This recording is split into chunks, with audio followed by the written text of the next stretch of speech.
Hey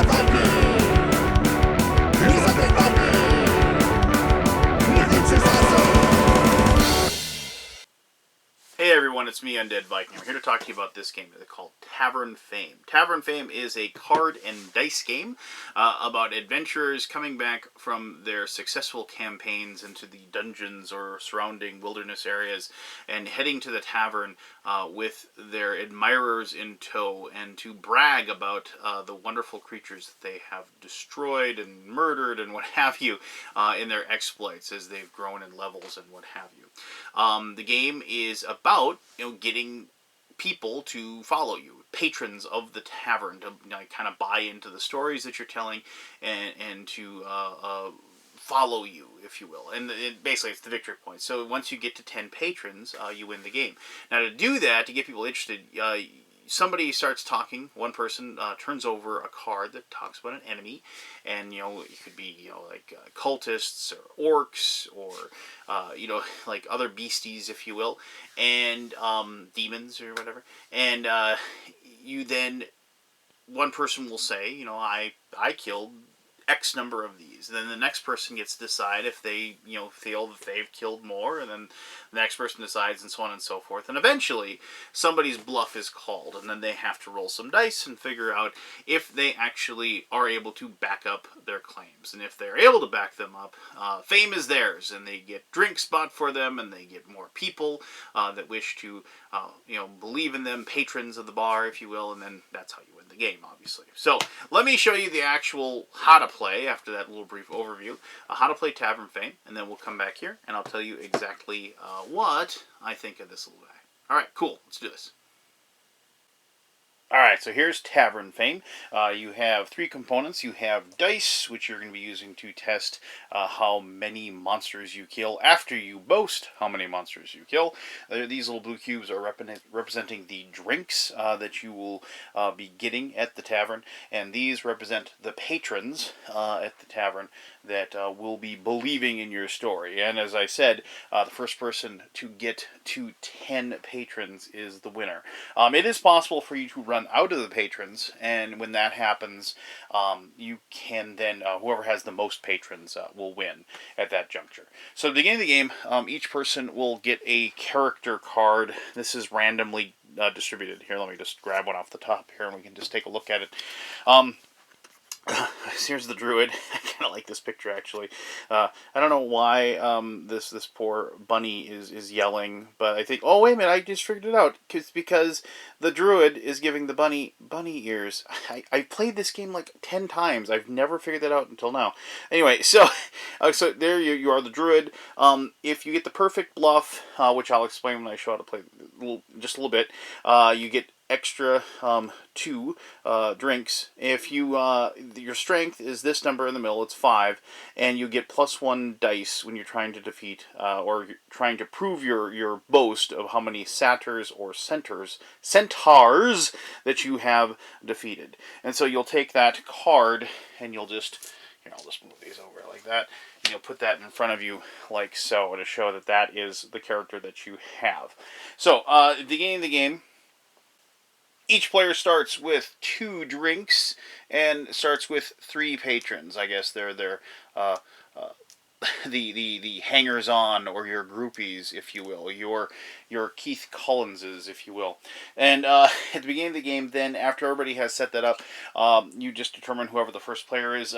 Amusingly, in the rule books, they say whoever looks most like the picture on their character card gets to be the first player. I remember, so like, and just to show you, guard, a knight, squire, monk, sorcerer, ranger, rogue, shaman, warrior, alchemist, witch hunter, bard, paladin, wizard, barbarian, cleric, peasant, priest, and crusader. And the only one that I really looked really close to, in my opinion, was the paladin. I guess if my hair ever goes gray, I could go for the wizard or the cleric. But regardless, so, and if you don't want to use that rule, you can obviously just roll the dice or whatever and figure out which one is the first player. And so Beginning with first player, they will turn an enemy card over. I'll just show you what the enemy's card looks like. So here, these are scorpions. If you prove your boast, it is worth 1 drink and 1 patron, and they have 2 health. And so you turn that over, and then one person will say, when I was in the valley of the desert knolls, I defeated a tribe of 3 scorpions. Or tribe, I mean like a nest of 3 scorpions. And then the next person can either raise the ante or they can go ahead and pass. And if everybody passes and it gets back to the first person, they're considered to have won that one. Nobody else challenges it. But if somebody goes, oh, yeah, well, when I was there, I defeated 4. And then when I was there, I defeated 6. Now, the only rule is that you have to increase the number. It doesn't have to go by 1 or anything like that. You just have to increase the ante, if you will.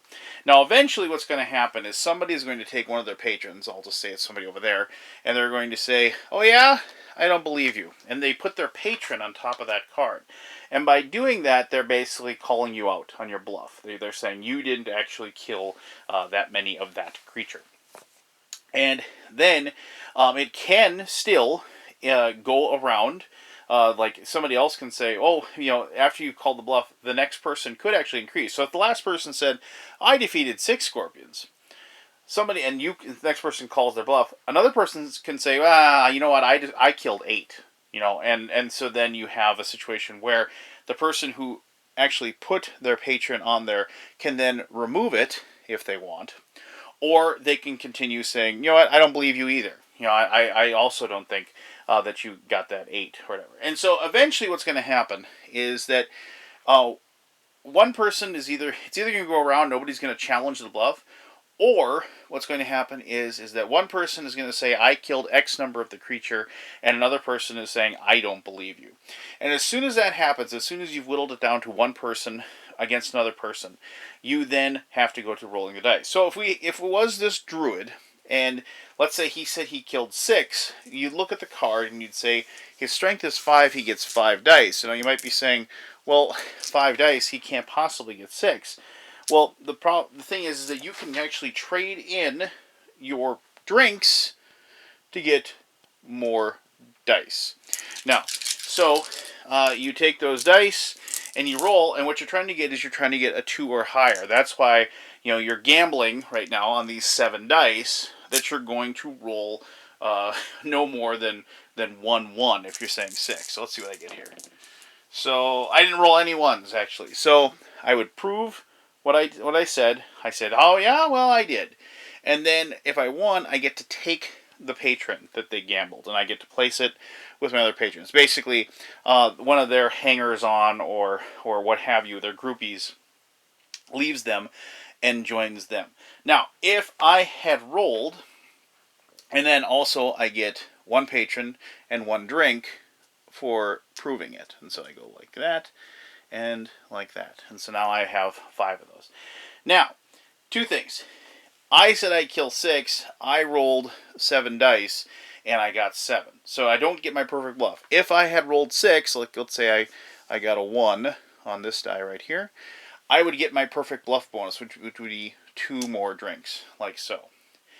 If I hadn't, actually, let's say I rolled a couple of 1s, like this, meaning I got 5 of the 6, in this case, I don't get the drinks, I don't get the bonus or anything like that, and the person that who put a patron on there like so, they take that one back, and they also take one of mine because I lose.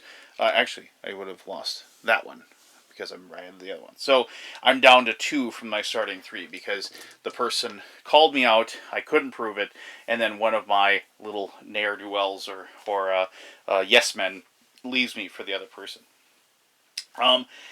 If you ever run out of all of your patrons, you aren't out of the game yet. There's 1 or 2 things you can do. You can arm wrestle with the person. So if you're down to 1 patron, like so, and you lose, you can arm wrestle the person by saying, and you can actually, the rules say you can actually physically arm wrestle the person if you want. Or what you can do is you actually will roll your strengths against each other, and whoever gets, so let's say we have a strength 4 against a strength 4, person, you roll those and you match up the top dice. And so in this case, the person who rolled the 2 5s would win because they don't have any 5s. So, but if they had like 2 5s like that, you would match up those match up, and then like let's say this was 2. Actually, here like a 4 and a 1, and you'd match up the 4 and the 3 and the 1.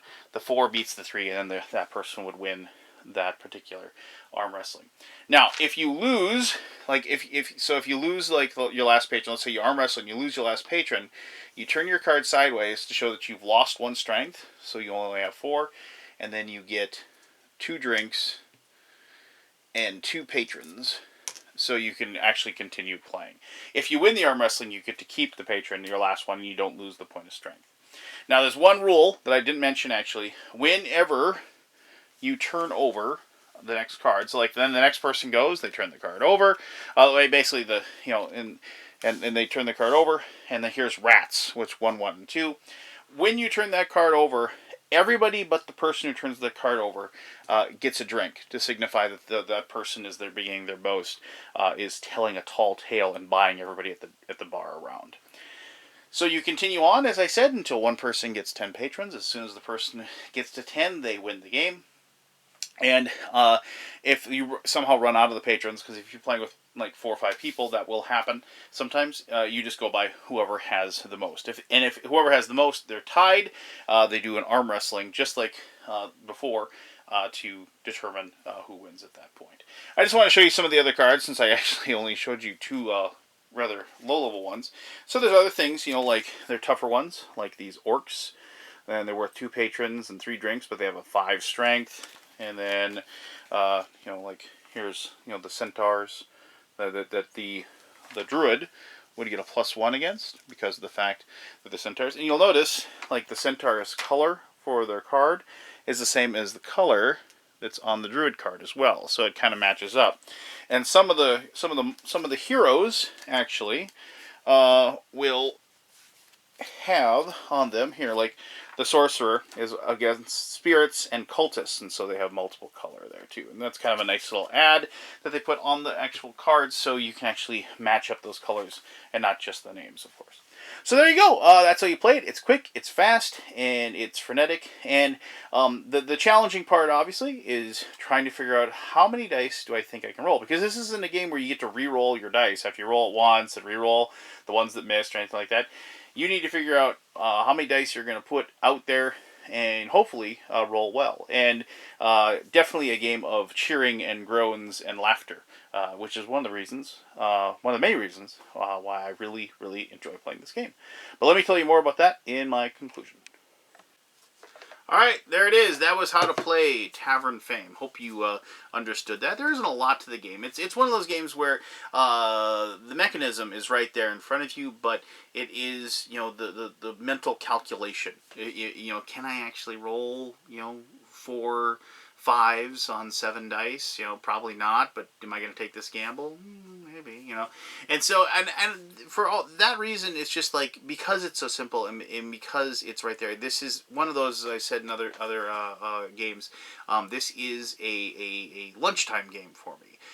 It's a game that I can play without having to really think about it. I can have some fun, playing it with my buddies at work as we eat our sandwiches or what have you, and then it's just a fun conversational type game. Now, the added bonus is that this is a perfect type of game that I love to play before I start a D&D session. I play D&D regularly, several times a month, and as you're like, there's always that one person that's kind of lingering. They were in charge to get like the pizza, or they had to get done with work and they're heading over right away.